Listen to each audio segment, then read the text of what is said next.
Which of these kids is really happy? Who looks more afraid? This person or this person? Or this person? We all can tell almost instinctively. In fact, we've been trained to do this since the day we were born. Before we could talk, before we could really even think very much, we could tell if our parents or our siblings were happy with us or if they were angry at us. If there was something we should avoid, something that we should be afraid of. It's an essential survival mechanism. As an artist, you can take advantage of people's ability to read expressions. But to do so, you have to be able to answer some basic questions about how the body works. The first question we have to ask is, why do we look the way that we do? Why does our appearance shift and change, with lumps rising and falling, creases forming and fading when we move? It is because the body is a bag, or to be more specific, a bag with a machine inside. The machine is your skeleton and the muscles that move it. The bag is your skin.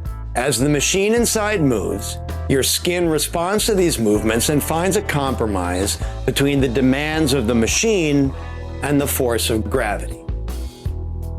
Now, muscles can change their shape and they have incredible power, but without your bones, your muscles could not stand up to the force of gravity. They require a framework on which to operate. Conversely, it is important to remember that your bones themselves cannot move. A bone is a rigid form incapable of changing its shape under any circumstance other than breakage or gradual change due to growing or aging. Bones are only capable of changing their position with the help of your muscles.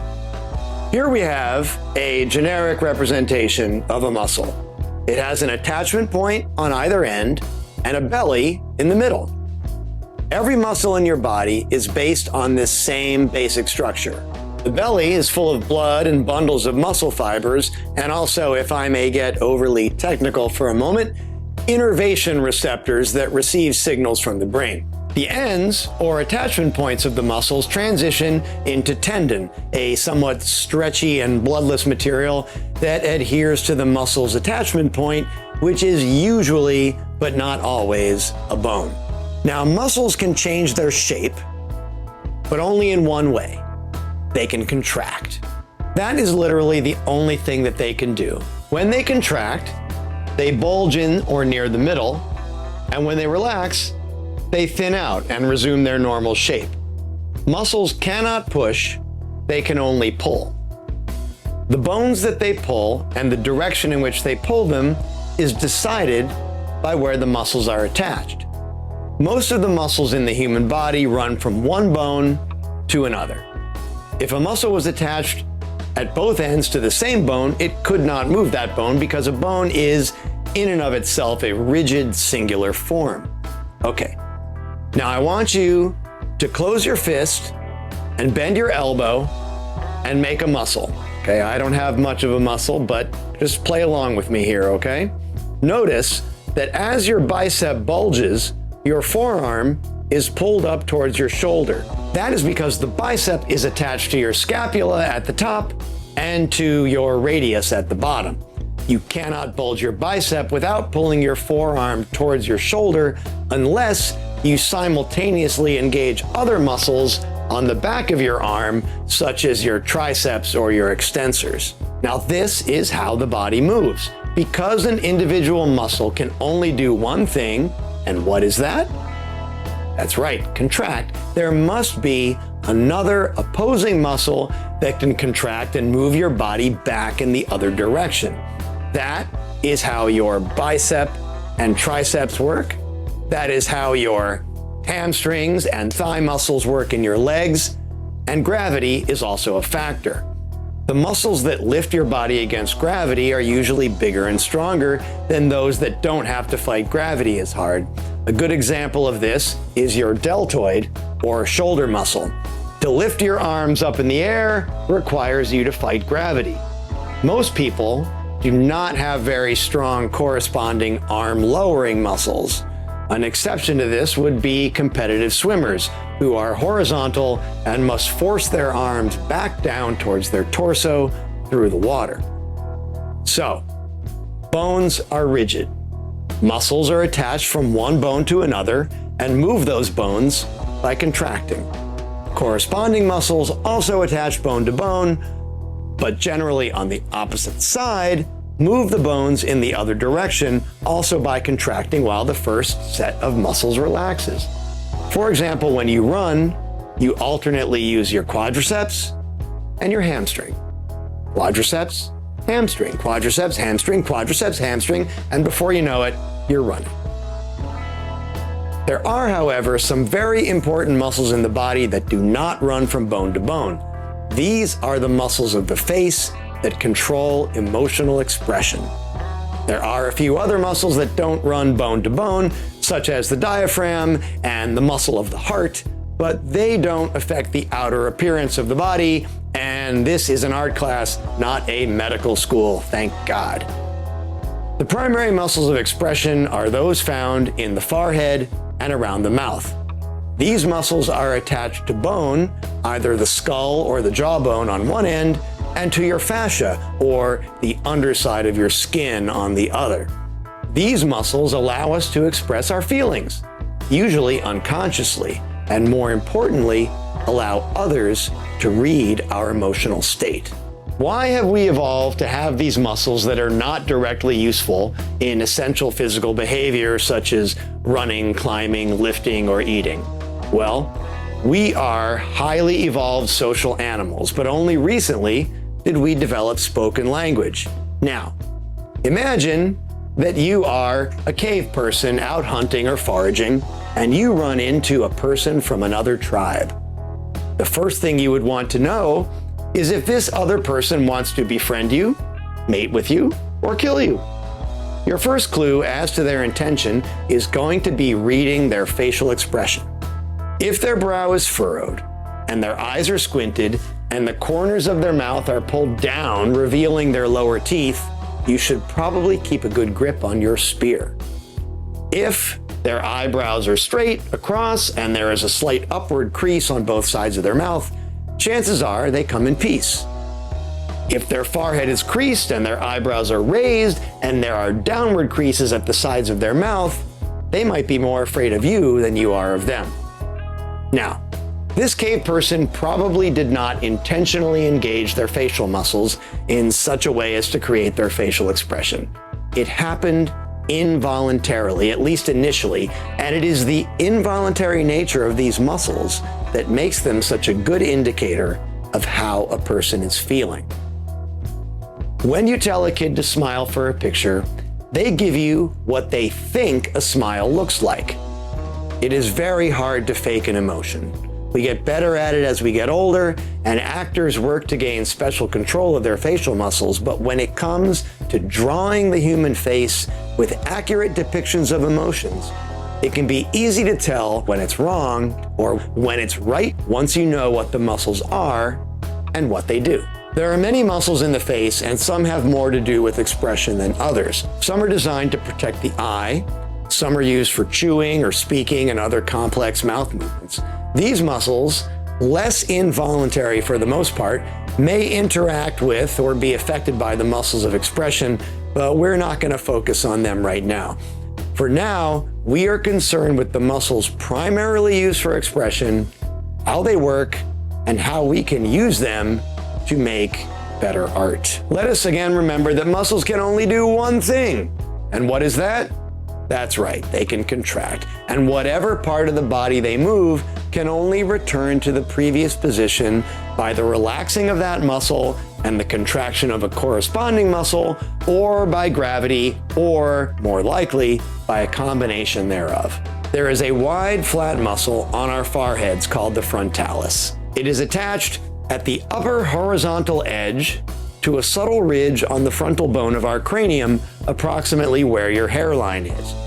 The lower horizontal edge is attached to your skin just behind your eyebrows and along the upper edge of your eye sockets. Now, remember that bones do not move and your head only has two separate bones in it. the cranium and the jawbone. So, if the frontalis is attached to bone at one end and soft, flexible skin at the other, which side is going to move when the muscle contracts? That's right, the skin side. That is why when the frontalis muscle contracts, it pulls your eyebrows up, and the skin in between your eyebrows and the top of your frontalis has to go somewhere, so it folds up on itself, creating those approximately horizontal creases on your forehead. Your face can only return to a neutral position when the frontalis muscle relaxes and gravity helps out. The muscles of expression can generally be divided into opposing groups in two different ways: passive and aggressive muscles and positive and negative muscles. Depending on which of these muscles contract in combination, a wide range of emotions can be made evident: anger, fear, disgust, joy, surprise, etc. The frontalis muscle that we just discussed is what I consider to be a passive muscle, in that it is engaged when we are afraid or surprised, when things are happening to us. It can either be positive or negative, in that surprise can either be a positive emotion, as in, here, I bought you a present, or a negative emotion, as in, stick 'em up and give me your wallet. Now let's check in with our caveman again and map out some of these positive and negative mouth areas and aggressive passive eye areas onto him. There are several other important muscles that affect facial expression. These include the zygomatic major, or the happy muscle, the corrugator, or anger muscle, and the depressor, the sad muscle. And there are lots of other ones too. As you learn what these muscles do and when they engage, you will gradually be able to express fine subtleties of emotion in your characters, regardless of the style you choose to work in. Now, looking at someone's face is not the only way to tell what they are feeling. You can tell a lot about someone's mood by the position of their arms, their back, their neck, hence the term body language. Much can also be inferred by the position of a person's hands. Are they clenched? Are they relaxed? Are their fingers spread or parallel? Are their knuckles white, or are their veins showing on the backs of their hands? But the hand is not an independent operator. There are actually very few muscles in the hand itself. The hands are, for the most part, controlled by the muscles in the forearm. What enables us to grip a railing or a spear or a steering wheel are tendons that are actually extensions of muscles in our forearms called flexors. The tendons that enable us to straighten our fingers are connected to muscles on the back of our forearms called extensors. It is exactly the same relationship as in our upper arms, biceps to flex, triceps to extend, and in our upper legs, thigh muscles to extend, hamstrings to flex. This controlling of extremities by the next portion of the limb closer to the trunk of the body is a dynamic found throughout the body. The upper arms are lifted by the shoulders using the deltoid muscles. The forearms are moved by the upper arms using the biceps and triceps, and the hands are moved by the flexors and extensors in our forearms. You can think of the limbs of your body as chains that originate at your torso, with each section controlled by the one before it. The core from which all movement originates is the torso. And at the core of the torso is the spine. The human spine is an incredibly complicated, powerful, and fragile miracle of evolution. It's barely protected, and on our blind side, it contains an information superhighway through which we control our entire lower body, the spinal cord. The spinal column is a stack of bones called vertebra. Now remember again that bones cannot move on their own, so there are powerful long muscles running up and down our back that control the way it moves. Some of the muscles on the front of our torso, like the abdominal muscles, can also have an effect on the curvature of the spine. These muscles are both muscles of movement, but also to a degree muscles of expression. When someone is proud or full of joy, they instinctively arch their back, lifting their head and chest. When someone is sad, they slump forwards and their head droops. Without a thoughtful approach to the gestures of the spine and the hands, the facial expressions of your characters can be diluted or even negated. So one more time, let's check in with our caveman and see how he's doing. Now, how can we tell how he's doing? By reading not only his facial expression, but also his overall body pose, which originates from the spine. In summation, the face, hands, and spine together are the primary language of emotion in the human body. It is essential as a cartoonist that you understand the entire range of physical expression and how it manifests in our bodies and how you can portray it convincingly in your stories. When you make images, even if you choose to work in a heavily exaggerated or simplified style, always remember that the characters are your actors, and if they can express their feelings and motivations clearly, the viewer will be better able to immerse in your story or scene or point of view. As the artist, you have the freedom to creatively exaggerate, reinvent anatomy and musculature. You can do whatever you want in order to achieve a larger truth and your own personal vision. But if you do this based on the central principles of anatomy, if you expand from a strong foundational understanding, then your vision will be that much more clear and convincing. Knowing what the muscles of the face, hands, and torso do, and why, and how they affect the lumps and folds of the surface of the body will enable you to make your characters into the skilled actors that your comic deserves. Hey there! Did you enjoy this video? Did you learn something from it?